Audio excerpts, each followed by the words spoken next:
예, 안녕하세요.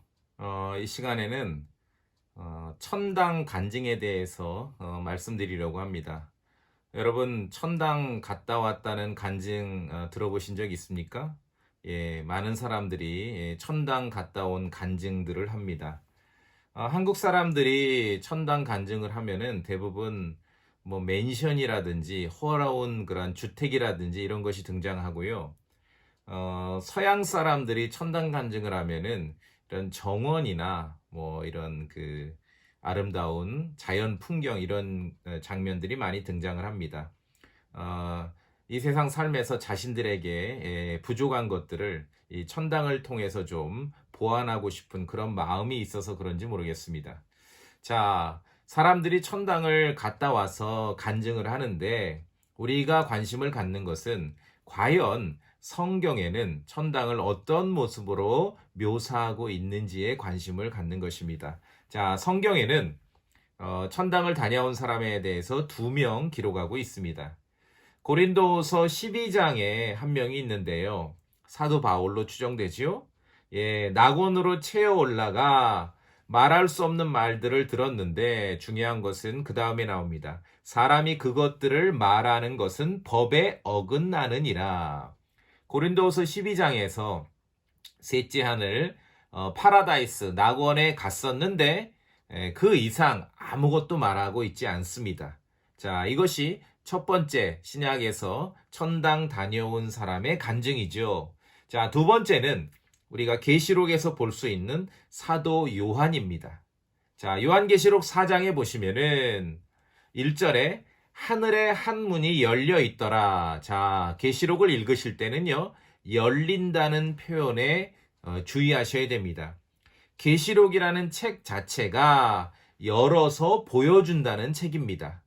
그래서 계시록에서는 참으로 많은 것들이 열립니다. 자, 오늘 첫 번째 계시록 4장 1절에 하늘에 한 문이 열려 있습니다. 하늘도 열리는 것이죠. 그리고 음성이 들립니다. 사도 요한을 부릅니다. 이리로 올라오라. 그래서 사도 요한이 이제 올라가서 하늘에 열린 그 문을 통과해서 올라가서 천상의 모습을 보게 됩니다.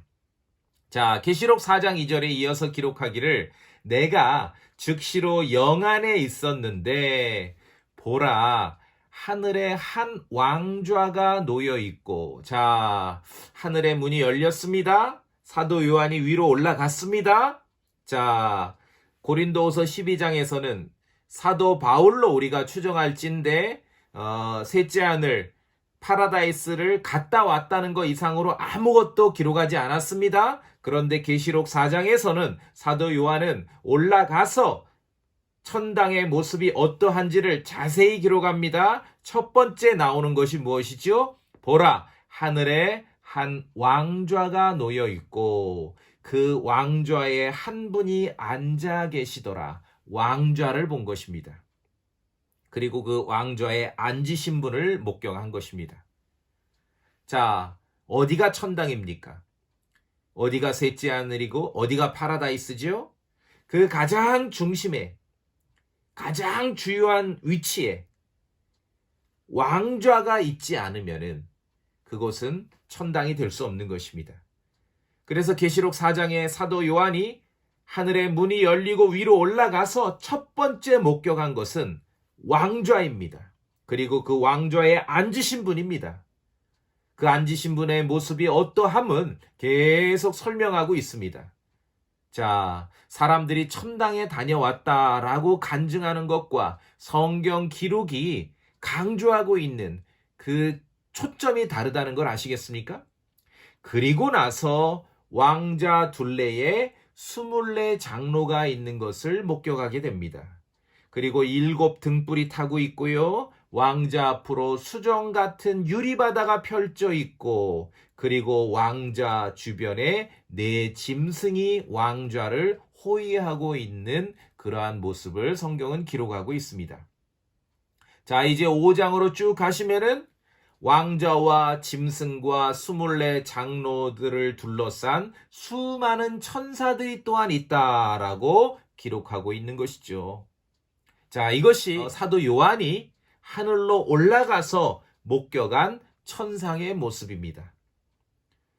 우리 같으면은 유리바다가 먼저 눈에 들어오고 수많은 천사들이 눈에 먼저 들어왔을 텐데 사도 요한에게는 제일 먼저 무엇이 눈에 들어왔습니까? 왕좌가 눈에 들어왔습니다. 그리고 그 왕좌에 앉으신 분이 눈에 들어왔습니다. 그래야 천당인 것이지요. 그래야 천상의 모습이 정확한 것입니다. 그리고 나서 네 짐승이 있고 24 장로가 있고 많은 천사들이 있고 그 앞에 펼쳐진 유리바다가 있는 것입니다. 바로 이러한 광경이 성경 기록이 우리에게 알려주고 있는 천상의 모습입니다. 어쩌면 사람들이 기대하는 것과는 너무 차이가 나기 때문에 성경에 분명하게 기록되어 있는데도 천당이 이러하다는 것을 잘 알지를 못하는 것입니다.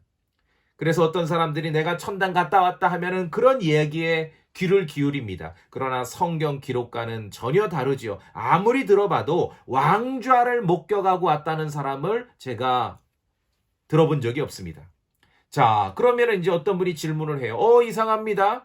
분명히 성경에서 순금으로 되어 있는 그 도시의 거리가 기록되어 있는데요. 그것은 어떻게 된 겁니까? 많은 사람들이 천당 갔다 오면은 그 순금으로 되어 있는 길을 목격하고 왔다던데요. 예, 맞습니다.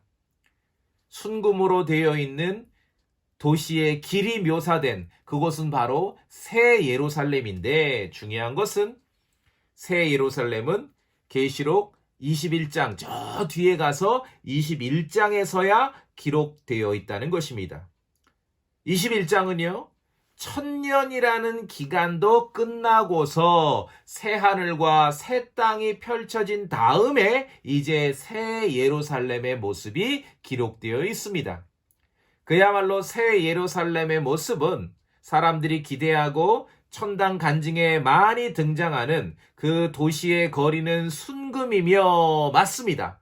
거리가 순금으로 되어 있는 그 새 예루살렘은 어디에 기록되어 있습니까? 계시록 21장입니다. 계시록 21장은 1000년이라는 기간도 끝나고 새하늘과 새 땅이 펼쳐진 다음에 나오는 것이고 그 다음에 중요한 것은 4장에서 사도 요한은 하늘문이 열린 곳을 통해서 올라가서 천상의 모습을 확인했죠. 그러나 새 예루살렘은 하늘에서 내려옵니다. 자, 거리가 순금으로 되어 있는 그 새 예루살렘은요, 성경에 기록되어 있습니다. 올라가서 보는 게 아니라 내려옵니다. 계시록 21장 10절에 보니까 하늘에서 하나님으로부터 내려오는 저 큰 도시 곧 거룩한 예루살렘을 내게 보여주었는데 성경은 이렇게 기록되어 있습니다. 성경에 비슷비슷한 것을 넣어서 따와서 천당 갔다 온 간증을 할 수는 있습니다. 그러나 우리가 성경을 정말 주의 깊게 읽고 참으로 성경이 천상의 모습을 어떻게 묘사하는지를 본다면은 천당 간증의 99.9%는 성경 기록과는 무관하다는 사실을 우리가 확인할 수 있습니다. 성경 기록이 뭐라고 말하는지를 늘 관심을 가져야 할 것입니다. 예, 감사합니다.